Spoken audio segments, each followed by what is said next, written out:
네, 안녕하세요. 예, 이제 마이크가 또 어제도 마이크 안 나올까 싶어가지고, 예. 자, 아이고, 오늘도, 주가가, 진통치 않게, 그죠? 빠져버리고 말았습니다. 정말 갑갑한 그런 답답한 모습이 계속적으로 이어지고 있죠. 오늘 영상의 제목은 달러 대 위안화 환율이 위안화가 결국은 7위안을 넘었었죠. 그죠? 어제 그저께부터 며칠 전부터 중국 인민은행이라든지 중국 정부에서 7위안을 어떻게 좀 방어해 보려고 예를 들어서 외화 지급 준비금율을 8%에서 6%로 낮춰가지고 달러를 시장이 좀 풀었다라든지 또는 돈을 경기 지원 정책으로 해서 돈을 푼다든지 해서 위안화를 좀 강세를 만들려고 노력했습니다만 결국은 뉴욕 시장에서 역외 시장에서 위안화 환율이 7위안을 넘어서 버렸고요. 그러다 보니까 그 CNH 그죠? 여기 CNH라고 합니다만은 그 위안화 해외에서 홍콩에서 거래되고 있는 CNH 이거 보이십니까? CNH도 결국은 7위안을 넘어서 가지고 7.02, 7.01 이렇게 가고 있고요. 영내에서 거래되고 있는 소위 인민은행의 컨트롤 하에 있는 정부가 어떻게 위안화 그 환율을 건드릴 수 있는 CNY 역내 위안화의 경우에도 7.01이니까 7위안을 넘어섰죠. 그죠? 어제 내내 며칠 동안 내내 말씀드렸습니다만은 달러 대의 원화 환율은 1,400원에서 잘 버티고 있는데 위안화는 7위안을 넘어섰고요. 그죠? 달러엔 같은 경우에는 지금 약간 밀려가지고 143.60입니다만은 한때 이것도 달러엔이 145까지 갔으니까 얘는 145까지 가고 그죠? 그 다음에 위안화는 그죠? 위안화는 7위안까지 갔는데 달러 대 원화 환율이 이게 1,450원까지 가는 것은 시간 문제가 아니겠느냐. 그죠? 시간 문제가 아니겠느냐. 이런 생각이 듭니다. 그러니까 계속해서 여러분들이 궁금하시는 게 외국인 투자자 입장에서 본다면 현재 달러 대 원화 환율이 많이 높으니까 거꾸로 해서 원화가 상당히 절하된 상태이다 보니까 그죠? 절하되었으니까 지금 달러를 팔고 원화를 사면 지금 한국 주식을 사면은 상대적으로 환차익도 볼 수 있는 거 아닌가라고 생각하실지 모르겠습니다만은 제가 내내 주장하기로 그거는 전제가 달러 대 원화 환율이 이제 더 이상 올라가지 않고 앞으로 떨어진다는 전제가 있어야 외국인들 입장에서 달러를 팔고 원화를 사서 그 원화를 가지고 삼성전자든 하이닉스든 삼성바이오든 네이버든 카카오든 국내 원화 자산에 투자할 메리트가 생긴다는 거죠. 근데 만약에 오늘 달러 대 원화 환율은 1380원 정도입니다만은 만약에 달러 대 원화 환율이 더 올라서 1400원을 넘어가서 1450원 이상으로 간다면 지금 외국인들이 우리나라 주식을 살 만한 아무런 메리트가 없다. 그죠? 그런 이야기가 되겠죠. 그죠? 오늘 달러 대 원화 환율의 경우에 환율은 그러니까 위안화도 7위안 넘어섰고 달러 대 원화 환율이 145까지 넘어선 상태에서 이제 더 이상 막을 자가 없다 라는 건데요.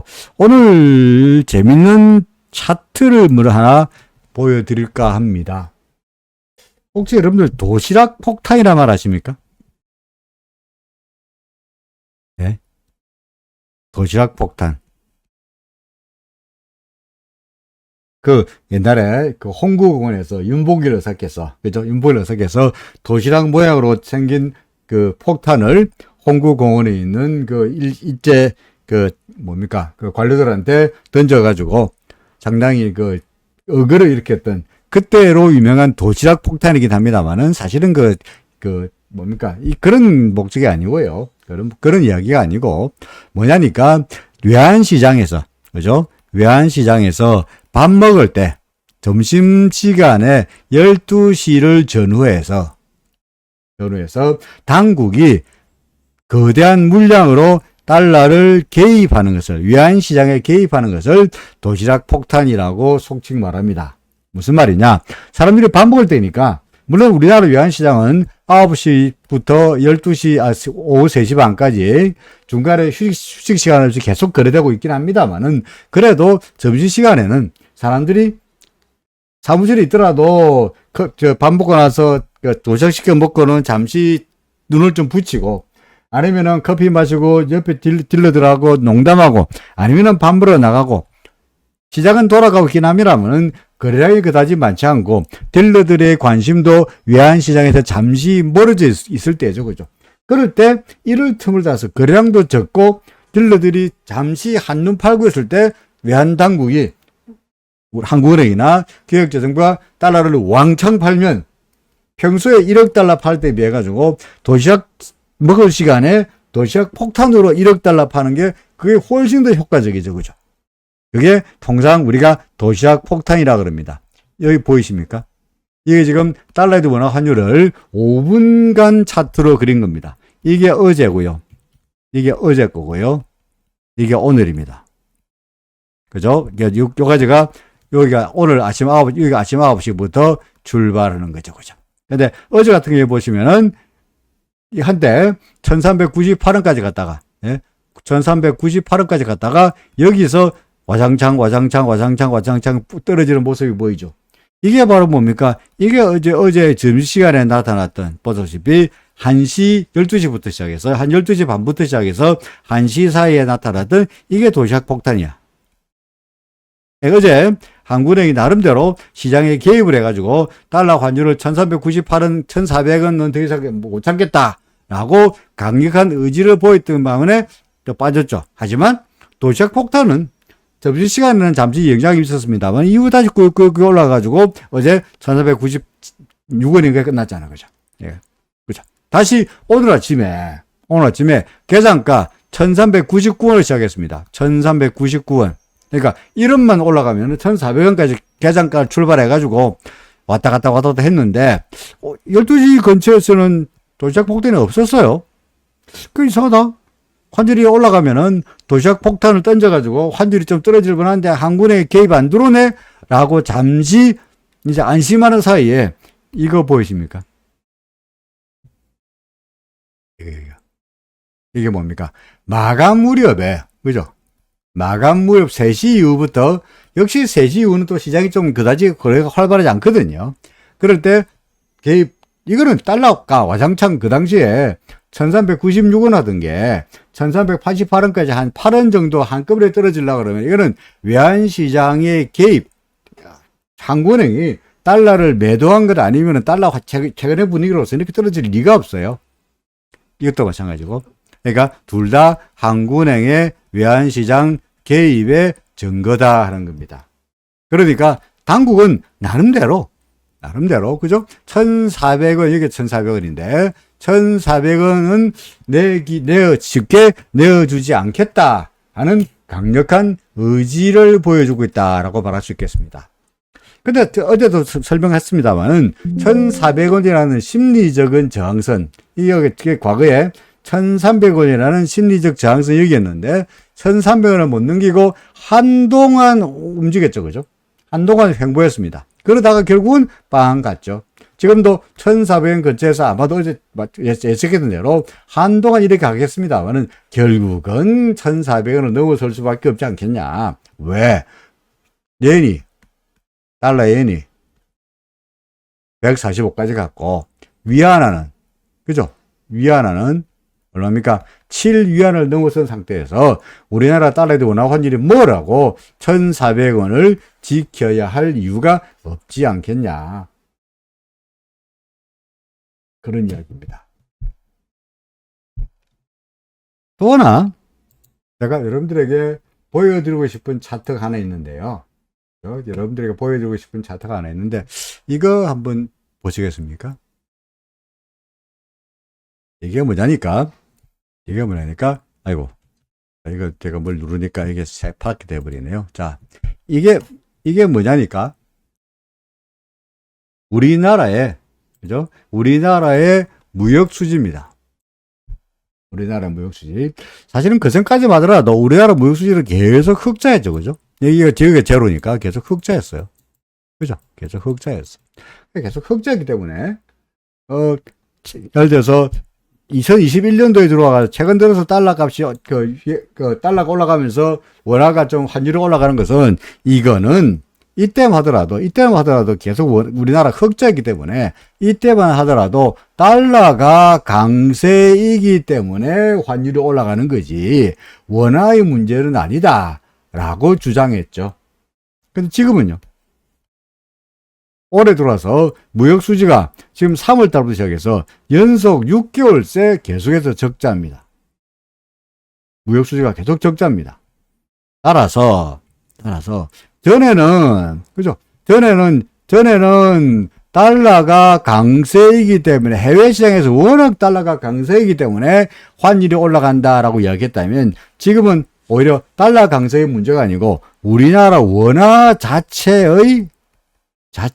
원화 스스로가 한국 원화 자체가 무역 수지가 적자이다 보니까 원화 자체의 문제로 원화가 평가절하되고 있다.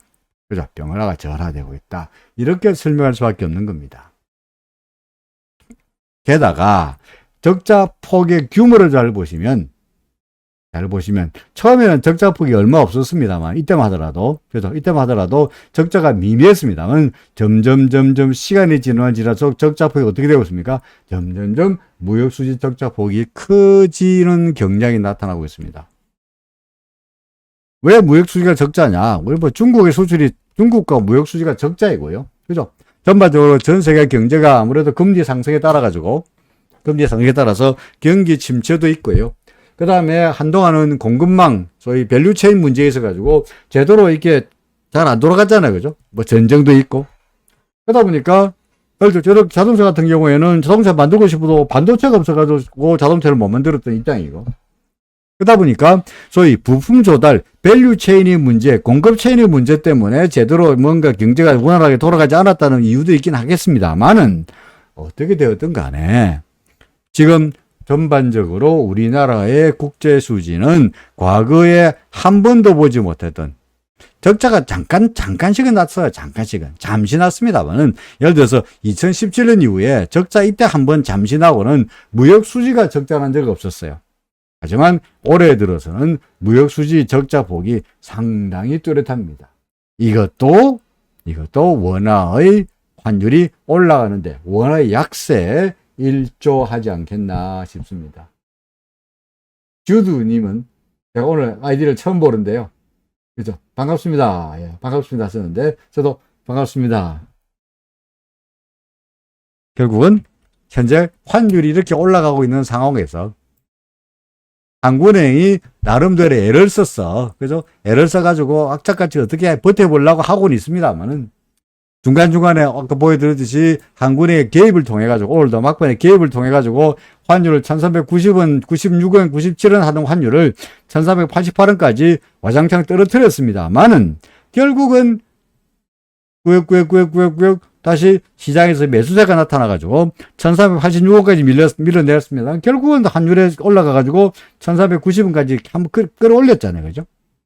그러다 결국은 마감가는 1388원에 끝났습니다만 여전히 시장에는 매수세가 단단하다. 떨어질 때마다 매수하고자 하는 세력들이 예를 들어서 이때도 보이고 이때도 저희 도시락 폭탄으로 떨어뜨렸습니다만 결국은 반등했으니 오늘 개입으로 달러 환율을 떨어뜨렸습니다만은 과연 이게 오래 갈까 하는 것은 의무시 됩니다.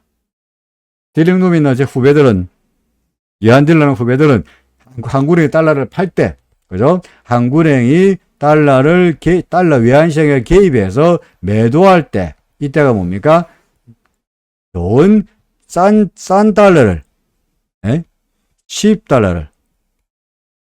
싼 달러를 살 수 있는 절호의 기회죠. 그죠? 그렇게 간주하는 경향이 많습니다. 그러니 한국은행이 애를 쓰고는 있습니다만은 그로 인해 가지고 대세를 바꾸기는 어렵지 않겠나라고 생각이 됩니다. 오늘 외국인들 오늘도 팔았고요. 그죠? 오늘도 여전히 팔았고 뭐 그나마 다행이라면 많이 안 팔았다. 좀 많이 안 팔았다 하는 게 그나마 다행스럽긴 합니다만은 사실은 외국인 입장에서 갑갑하겠죠. 그죠? 갑갑하겠죠. 주가는 떨어지고 있고 환율은 올라가고 있고, 가지고 있는 원화 포트폴리오의 가치는 계속적으로 평가손으로, 환차손으로 계속적으로 터지고 있는데, 시장을 빠져나가려 그러니까,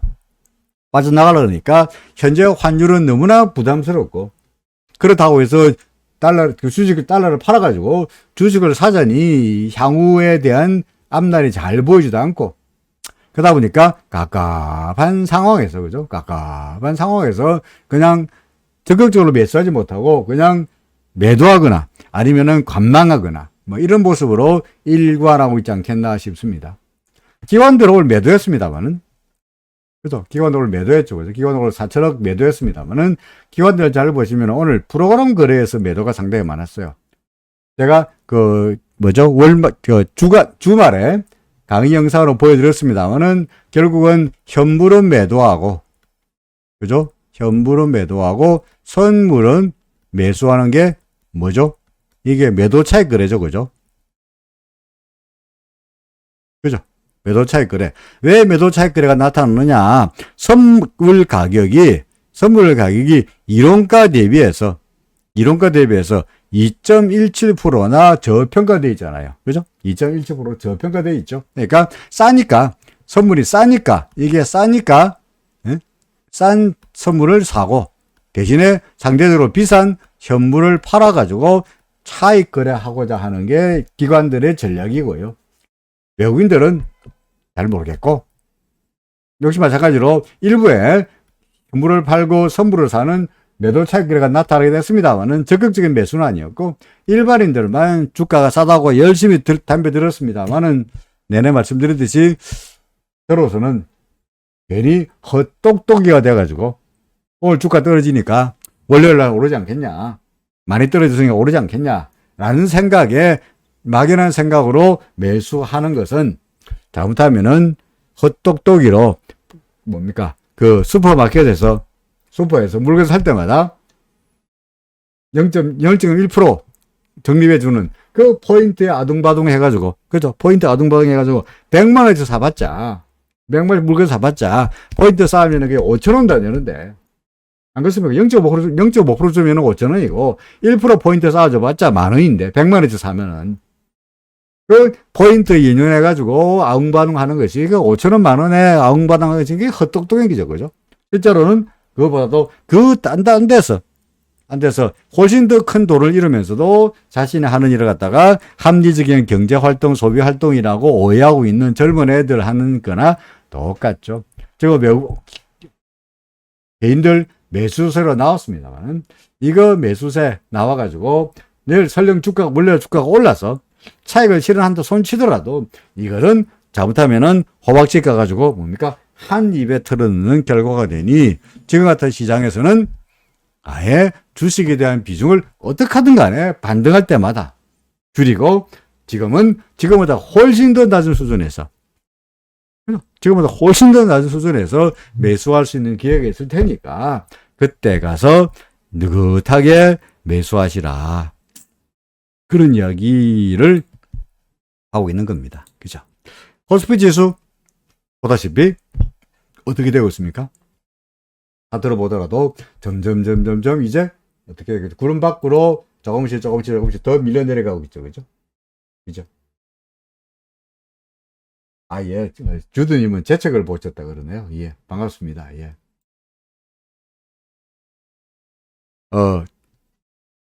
점점 그러니까 이렇게 점점 이렇게 떨어져 내가 구름에서 멀어져 나가고 있는 상황이죠. 그죠? 그러니까 잠시 나왔다가 반등하게 해봤습니다만은, 기준선의 저항을 이겨내지 못했고요. 부행석변의 저항을 이겨내지 못했고, 결국은 아래쪽으로 밀려 내려가는 그런 답답한 양상이지 않겠나 싶습니다. 그렇죠. 이것도 갑갑하고요. 코스피 지수도 갑갑하고요. 그 다음에 코스닥 지수라 그래가지고 더 나을 리 없죠. 그죠? 점점 떨어지고 있죠. 우리 사실 이거 뻔히 알잖아요. 뻔히 알지 않습니까? 이렇게 될 줄 몰랐냐? 우리가 이렇게 될 줄 몰랐나? 안 그렇잖아요. 그죠? 과거에 수많은 경험에서 볼 때, 주가가 이렇게 있다가, 여기부터 볼까요? 자, 주가가 이렇게 있다가, 구름 위에 있다가, 구름 밑으로 내려오고 나서 이게 그대로 잘못됐다, 실수야, 잠시 떨어졌다, 응?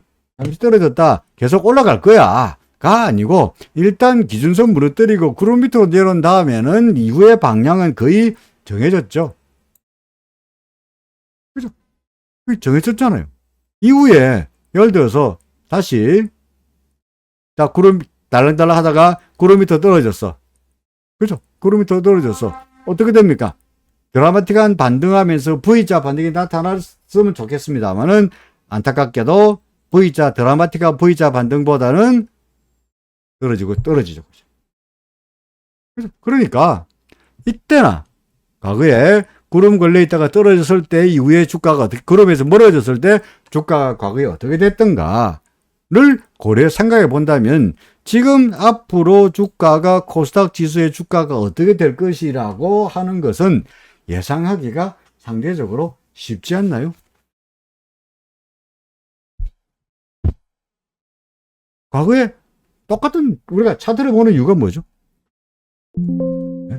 차트를 보는 이유가 뭡니까? 왜 차트를 보려고 그러죠?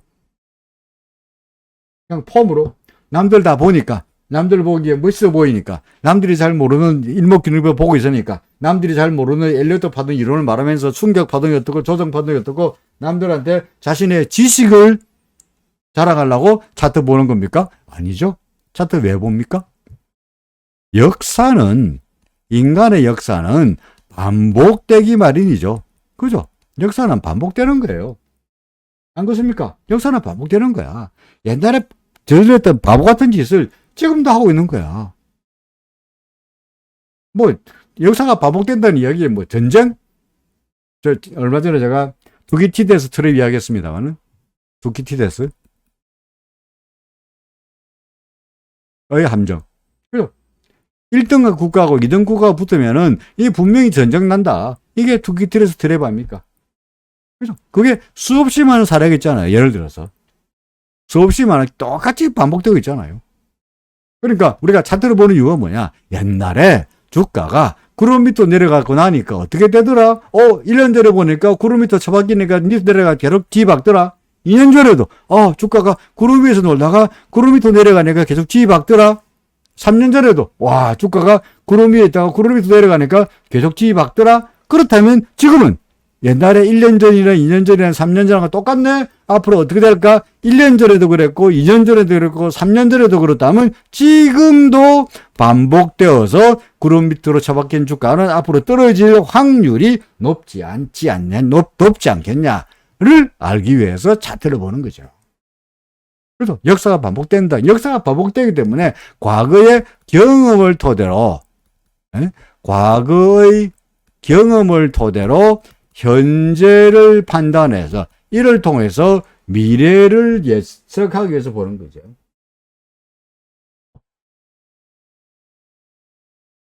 그렇죠? 안 그렇습니까?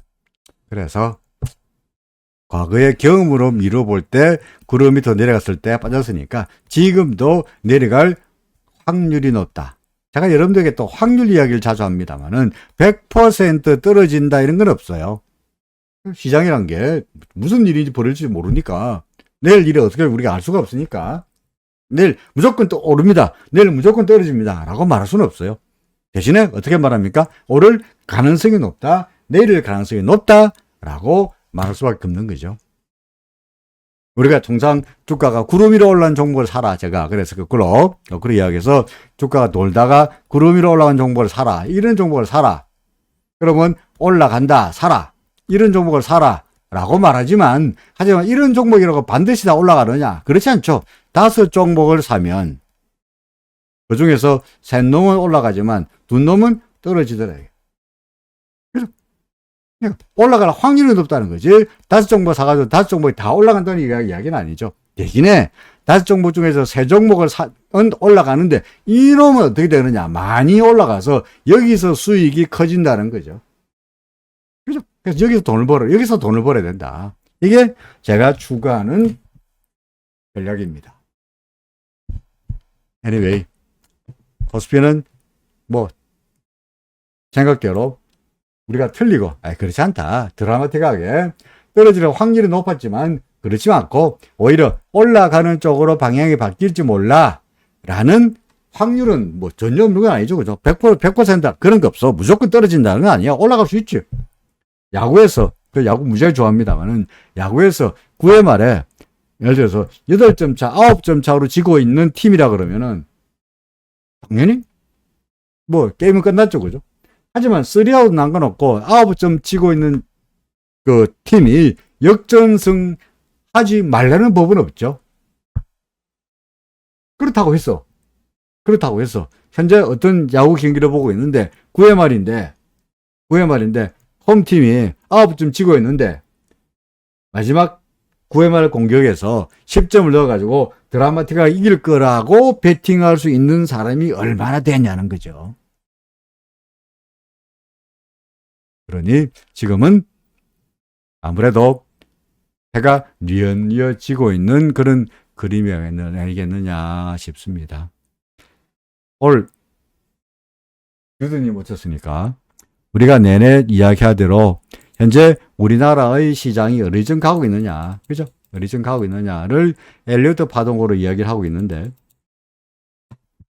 엘리어트 파동으로 본다면 현재 3,316부터 출발해가지고, 그죠? 지금의 파동은 뭡니까? 하락 파동이 분명하다. 그죠? 하락 파동이 분명하니까 하락 파동을 계산하면은 여기가 A고 여기가 B고, 그죠? 여기가 A, 여기가 큰 A, B, 큰 C에서 큰 A, 그 다음에 A, B, C 해가지고 B, 그 다음에 지금은 C 파동이 되겠죠. A, B, C 파동이 어딘가 있다. 그래서 C 파동은, 파동이 이거 세 개로 나타났으니까, 이게 C 파동은 5개로 세분되니, 이게 1, 2, 3, 4, 5가 될 텐데.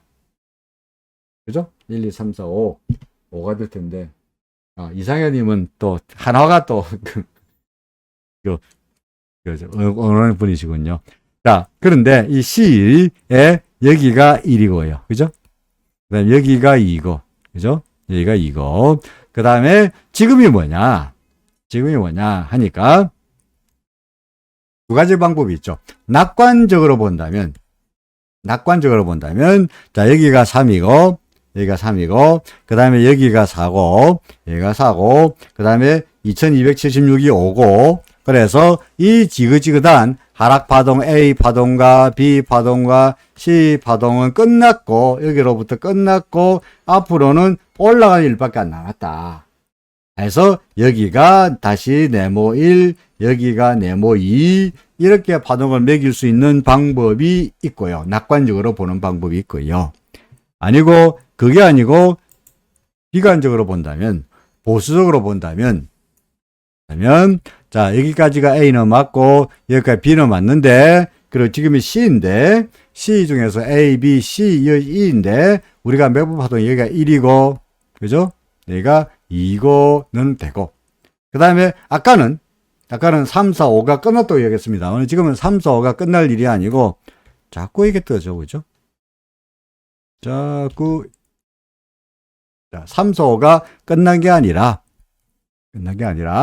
이제 겨우 여기가 이제 3이고 반등한 이 반동이 4고 앞으로 5가 남았는데 지금이 5이다 라고 하는 게 보수적인 의견입니다. 혹은 어제 말씀드렸듯이 이 5가 아니고, 지금 5가 아니고 아직까지 4인데, 4 같은 경우에도 A, B, C 파동으로 이어질 수 있으니까 여기가 A고 4에 A고 4에 B고 4에 C가 있은 다음에, 그죠? 요 4번 파동, 여기가 A 파동이고 B 파동이고 C 파동에 1, 2, 3 다음에 지금이 4번 파동인데, 4번 파동인데, 그래서 4번 파동 중에서도 A, B, C 중에 여기 되겠죠. 4에 A, 4에 B, 그 다음에 4에 C가 있으면서 그 다음에 5가 있을 거다. 동그라미 1, 동그라미 2, 동그라미 3, 동그라미 여기까지가 동그라미 4, 그 다음에 동그라미 5가 될 거다. 그러니까 이렇게 되거나 아니면은 여기서 바로 지휘받거나 어떻게 되든 간에 현재로 봐서는 아직까지 2276을 바닥이라고 볼 수가 없다라고 하는 게 보수적인 의견입니다. 근데 저는 어느 쪽이냐? 어느 쪽입니까? 이 의견이죠. 그 의견은 오셨으니까 과거에 제가 했던 영상을 무수히 살펴보시면 아시겠습니다만은 안 된다 하는 이유 중에 하나가 뭐냐니까 예를 들어서 이걸 낙관적으로 봐가지고 이걸 갖다가 상승 파동이라 본다면 여기를 이걸 바닥으로 보고 이걸 1로 보고 2로 보고 뭐 이렇게 보려고 그러면 이 파동이 이게 5개로 세분돼 되는데 세분이 안 된다. 아무리 눈을 까짓고 봐도 2576부터 시작해서 2550까지 이 파동 이 5개 아무리 파동을 까짓고 가도 하나 둘 셋 넷 5개는 안 되더라. 따라서 안 되면 뭐야? 5개가 안 되면 뭡니까? ABC밖에 아닌 것이고, 그죠? ABC밖에 아니라면 이거는 상승 파동이 아니라 조정 파동일 수밖에 없고, 조정 파동이라기는 하락 파동에 따른 조정 파동이니까 조정이 끝난 다음에 다시 한번 하락 충격 파동이 있어야 하락 파동이 끝날 것이다. 뭐 그런 이야기입니다. 다 보고 오셨네요. 그럼 괜히 복습한다고 이야기했네요. 약간 그래서 지금 보시는 분들도 그렇고요. 그래서 제가 주장하는 바는 낙관론이기보다는 비관론적으로 봐서 여전히 조심조심 하자. 다만 엘리어터 파동은 아무래도 뭡니까? 다소간 좀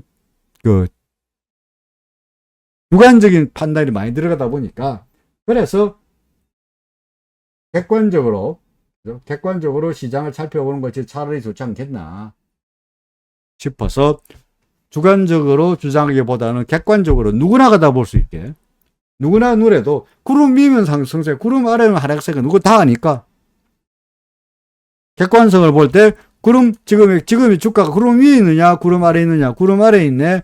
그렇다면 지금의 추세는 뭐야? 하락세이니 함부로 매수하지 말고 현금을 보유하거나 최소한 비중 축소를 가거나 하다못해 매수는 하지 말고 관망이라도 하자 라고 하는 게 제 주장입니다. 저도 마니투데이 방송에 나가고요. 그러다 보니까 마니투데이 방송에 나가다 보니까 마니투데이에 하는 그 수많은 전문가들 그 전문가들이 매일같이 텔레비에 나와가지고 매일같이 종목을 추천하고요.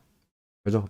매일 종목을 추천하고 그리고 그 사람들 이야기만 들으면은 그 사람들이 이거 찍었는데 그거 봐라 20% 올랐지 않냐 30% 올랐지 않냐 뭐 이렇게 이야기하고 있죠.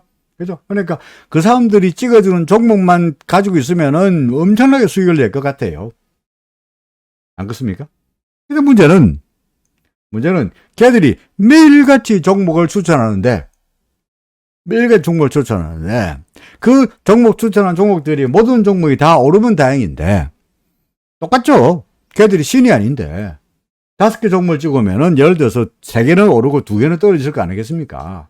근데 문제는 걔들은 오른 종목에 대해서만 열리게 이야기하고 있지. 그거 봐라 내가 이거 찍었는데 올라가지 않았냐, 내가 이거 찍었는데 올라가지 않았냐만 이야기하지. 그거 봐라 내가 찍었는데 떨어지지 않았냐, 잘못했네. 내가 찍었는데 떨어지지 않았냐, 잘못했네 라고 하는 놈들은 한 놈도 없습니다.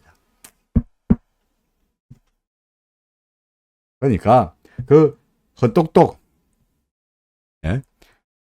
소위 텔레비에서 나와서 또는 인터넷에서 유튜브에서 종목을 찍어가지고 그거 봐라 내가 올라가지 않았냐 라고 하는 헛똑똑이 애들에게 말리면 방향을 못 잡으니까 지금은 뭐 제 말이 맞다는 이야기는 아닙니다만은 여러분들 스스로 판단해 봤을 때 지금이 구름 위인지 구름 아래인지를 살펴보시라. 그런 이야기입니다. 자, 잔소리 그만하고요. 나스닥 어떻게 되었습니까? 우리의 기도와 희망에도 불구하고 그 전까지 제가 차트에다가 기도와 희망을 써놨는데, 그죠? 기도 희망을 가지고 제발 이 구름에 지지되라 라고 써놨습니다만 기도와 희망에도 불구하고 주가는 결국은 나스닥 지수 구름 밑으로 내려가면서 기도와 희망이라는 말을 이제 지워야 될 것 같습니다. 아래쪽으로 가는 것 같고요. 필라델피아 반도체 지수는 더하죠, 그죠? 심지어 필라델피아 반도체 지수는 우리가 여기서 이럴 때, 얘가 구름에 떨어졌으니까 아마도 구름 근처까지 갔다가 다시 떨어질 거야. 내가 지금 그린 게 아니고 옛날에 그려놓은 거죠. 그죠? 그죠? 그랬더니 실제로 얘가 구름 근처까지 갔죠. 구름 가다가 결국은 구름의 저항을 받고 빠방 밀려가지고 더욱더 구름에서 멀어지고 있습니다. 똑같죠? 우리가 아까 앞에서 보았던 수많은 사례들, 주가가 구름 위에서 놀다가 구름 밑으로 떨어질 때의 단계, 역사가 계속적으로 반복되고 있는 겁니다. 여러분이 갖고 있는 종목이라 해서 결코 예외가 될 수 없습니다. 그렇죠? 여러분이 갖고 있는 종목, 무엇을 종목이들지라도 구름 위에서 놀면, 예를 들어서 뭐 있나요? 네? 구름 위에서 놀면, 예를 들어서 JYP 구름 위에서 놀면 얘는 굳이 팔 거 없고 계속 가는 거고, 그게 아니고 구름 밑에서 헤매고 있으면, 카카오 구름 밑에서 헤매고 있으면은 빨리라도 어떡하든 간에 포지션을, 물량을 줄여가는 것이 타당한 전략일 거다 하는 이야기입니다. 일단 코스피 지수에 적용되는 것이 아니라 코스피 지수 말고 종목에도 똑같은 논리가 적용되는 거죠. 그러니까 종목에는 맞고 종목은 맞고 뭡니까? 지수에는 안 맞다라든지 지수에는 틀리는데 종목에 맞다라든지 이런 식이 될 수가 없죠. 종목에 적용되는 이론이 지수에도 적용될 수밖에 없는 거고요. 그런 측면에서 본다면 지금 우리가 쭉 보고 있는 종목들 중에서 구름 위로 날아가는 종목들이 그다지 많이 눈에 안 띄인다는 거죠. 그나마 JYP고, 그죠? 그나마 JYP고, 그나마 포스코 케미칼인게? 포스코 케미칼우. 그나마 포스코 케미칼이고, 구름에서 노는 거. 안 그렇습니까? 이런 종목일 수밖에 없는 거죠. 그래서 이거는 굳이 뭐 시장이 어떻게 간에 그래도 계속 꾸역꾸역 잘 가고 있으니까 나빠 보이지 않습니다. 뭐 그렇다고 이 종목이 계속 갈 거냐? 언제라도 얘도 뭐 RSI를 믿는다라든지 기준선 밑으로 내려간다든지 매도 신호가 나타낸다면 즉각적으로 빠져나와야 되지 않겠나 싶습니다. 그 전에 제가 열심히 반전 KPS를 열심히 주장했죠. 그죠? 반전 KPS 그거 봐라. 뭡니까? 태조 이방원, 태조 이방원 하면서 잘 가고 있지 않냐? 라고 했으나, 얘가 어느 순간에 RSI가 매도시로 나타내더니, 그죠? 매도시로 나타내더니, 드디어 기준선 밑으로 꼴까닥 내려갔으니, 이건 더 이상 버티기가 어렵죠. 여기서 매도하지 못해가 억울합니다만은, 그래도 여기라도 빨리빨리 시장에 팔고 물량을 줄여갔던 것이 결과적으로 어떻겠습니까? 성공했잖아요. 그렇죠? 성공했잖아요. 지금은요. 지금 얘 여기 있습니다. 근데 한 발만 내려가면은 구름 밑입니다. 그래서 간전 KPS도 이런데 그 종목 중에서 내가 가진 종목 어디 아니야. 내가 가진 종목 구름 밑으로 내려가더라도 다시 올라갈 거야. 라는 것은 전형적인 뭡니까? 내로남불이죠. 그죠? 내로남불. 나는 유부녀 만나도 나는 로맨스고, 남들이 유부녀 만나고 유부남과 사귀는 것은 불륜이고, 나는 아름다운 로맨스다 라고 말하는 것이나, 내가 가진 종목은 절대로 안 떨어지고 남들이 가진 종목만 떨어질 거다 라고 말하는 거나 뭐가 다르냐. 그러니 여러분들이 갖고 있는 종목을 엘리어트 파동까지 안 하더라도 그냥 단순하고 무식하게 고등학생도 알 수 있는 그런 미니 RNE를 보고 매매한다면 그래도 이 바닥에서 오래 버틸 거다. 그런 이야기입니다. 달러의 원화 환율은 아까 보여드렸듯이 한군의 개입으로 인해서 약간 밀리는 모습이긴 합니다. 아마도 1,400원은 한국은행이 내주지 않겠다는 강력한 의지가 나타났으니까 지난번 1,300원 수준에서 그죠? 1300 수준에서 나름대로 버텼던 이때의 사례를 생각해 본다면 지금도 1400원 근처에서 한동안 횡보할 가능성은 있습니다. 하지만 결국은 1300원도 여기서 무너지고 말았고요. 그래서 결국은 1400원도 어느 순간 되면은 다시 뚫리지 않겠냐 라고 생각합니다. 해외 시장에서 유로화 다시 페리티 1대1 무너뜨리고 0.99로 다시 내려왔고요. 달러 yen 다시 한번 145를 향해서 구역구역 상승세가 이어지고 있고요.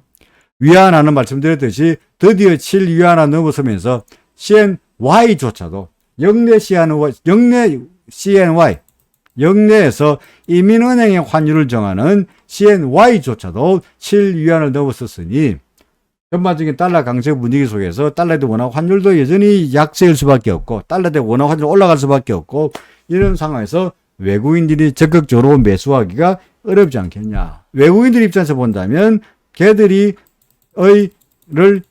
지수를 달러로 환산해서 봤을 때 달러 환산 지수로 본다면 현재 우리나라 지수는 어떻습니까? 과거에 주가가 2276대보다 훨씬 더 아래쪽에 있죠. 빗썸 역시 다시 매도 신호죠, 그죠? 빗썸이래. 비트코인 여기서 매도 신호. 그 다음에 해외에서 또 우리나라는요. 미국도 미국입니다만은 이게 샹하이, 그죠? 샹하이.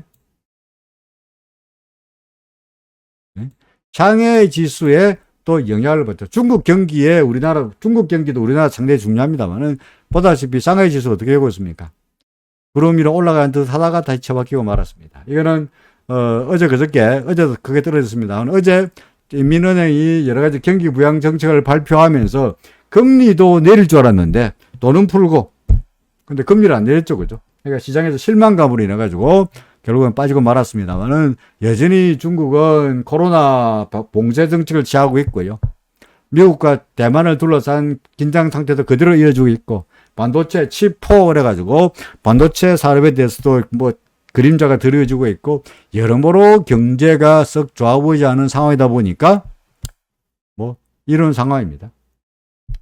이렇다면 중국도 경기가 별볼이 없어서 중국 주가가 이렇다면 우리나라 시장은 뭐 좋다고 말하기 어렵지 않겠냐. 아까반 나날이 매일같이 이어지고 있습니다. 언제쯤 바닥일까요? 모릅니다. 지금이 바닥일까요? 모릅니다. 다만 단정적으로 말하기는 어렵습니다만은 제가 엘리어트 파동으로 판단해 볼 때 지금이 4의 A고 여기가 4의 A고 그 다음에 4의 B고 4의 C일지라도 4의 A고 4의 B고 4의 C일지라도 결국은 필연적으로 5가 있을 수밖에 없는 거고요. 그게 아니라 바로 G 박으면 여기가 4고 여기가 5라면 필연적으로 어떻게 되든 간에 5번 파동은 3번 파동의 바닥 밑으로 내려갈 수밖에 없는 거니까 아직은 여기를 싸다는 이유로 바닥이라는 이유로 주식을 사는 것은 뭐 현금은 가지기는 억울하니까 가지고 있는 주식을 팔기 억울하니까 그냥 가만 가지고 있으랍니다. 뭐 오케이 그야 뭐 어떻게 하겠습니까? 많은 괜히 싸게 사서 비싸게 팔 거라고 뭡니까? 젊은 애들처럼 헛똑똑이면 되지 마시라. 헛똑똑이는 되지 마시라. 하는 말씀을 드리고자 합니다. 아까 제가 여기에 어땠는지 모르겠는데 뭡니까? 제가 계속 떨어진다 그러니까 그러면 선불로 하향 베팅을 하면 어떻겠습니까? 하향 베팅을 하면 어떻겠습니까? 라고 또 질문이 올라왔었어요. 우리 에어클래스에. 그래서 좋아. 뭐 나쁘지 않아요. 대신에 선물 옵션으로 하향 베팅하게 된다면 맞으면 왕창 먹지만 터지면 왕창 터지죠. 그죠? 그러니까 리스크가 크죠. 그러니까 하이 리스크, 하이 리턴이죠. 더구나 레버리지가 있으니까 그 전거금만 내고 8배, 9배의 레버리지를 기대할 수 있기 때문에 주가가 1% 움직이더라도 선물 옵션 같은 경우는 7, 8%의 손익이 왔다 갔다 하다 보니까 상당히 위험도 크죠. 근데 저는 하이 리스크, 하이 리턴을 추구하기보다는 로우 리스크, 미디엄 리턴을 추구하니까 별로 권장하진 않겠습니다만은 자신의 성향이 적극적으로 올라갈 때도 먹고 내려갈 때도 먹을란다 라고 한다면 레버리지로 인해 가지고 손실이 좀 나더라도 리스크 높더라도 수익이 높은데 좀 베팅할란다 라는 성향이라 그러면은 선물 옵션을 하는 것도 반대하지 않습니다. 다만 한마디만 말씀드리면 아무리 하향에 베팅한다 할지라도 옵션을 사는 것은 말리고 싶습니다. 옵션을 사는 것은 말리고 싶습니다. 그래서 그동안에 내내 말씀드렸습니다만은 우리나라의 옵션 가격이 말도 안 되게 비싸거든요. 옵션 가격이. 우리나라의 옵션 가격이 말도 안 되게 비쌉니다. 예를 들어서 행사가 310인데 10월물에 풋옵션 예를 들어서 이거 볼까요? 풋옵션을 보면 풋옵션 떨어지는 쪽이니까 앞으로 주가가 떨어질 것 같으니까 풋옵션 사야 되겠다. 그래서 풋옵션을 샀다 치자 이거죠. 행사가가 310짜리입니다. 행사가 310짜리 풋옵션을 사면은 오늘의 가격이 얼마냐니까 7.26이죠. 그죠? 7.26이죠. 근데 이 기준가인데 이 실제로는 내재 가치가 1.31에 불과하고요. 1.31에 불과하고 나머지는 몽땅 다 시간 가치입니다. 그렇죠? 상당히 어떻습니까? 상당히 비쌉니다. 말도 안 되게 비쌉니다. 그래서 옵션을 거래하는 건 좀 반대하고 싶고요. 옵션보다는 그냥 선물 쪽으로 매도하는 것은 적극적인 투자자라면 뭐 괜찮겠다. 원한다면 리스크가 있지만 감수할 의사가 있다 그러면 괜찮겠다. 그럼 말리지 않겠다는 정도로 말씀을 드리고자 합니다. 또 시간에 계속 시장 이야기하다 보니 계속 시간이 많이 갔는데 잠시 숨 돌리고요. 그 다음에 종목은 우다닥닥닥 보겠습니다. 혹시 그 사이에 어제와 똑같이 여러 건 정거동입니다. 제가 꼭 봐야 될 종목이 있으면은 질문이 있으면은 말씀해 주십시오. 삼성전자 이상현 날짜님 삼성전자 질문 커피 한잔 마시고 말씀드리도록 하겠습니다. 이만 예.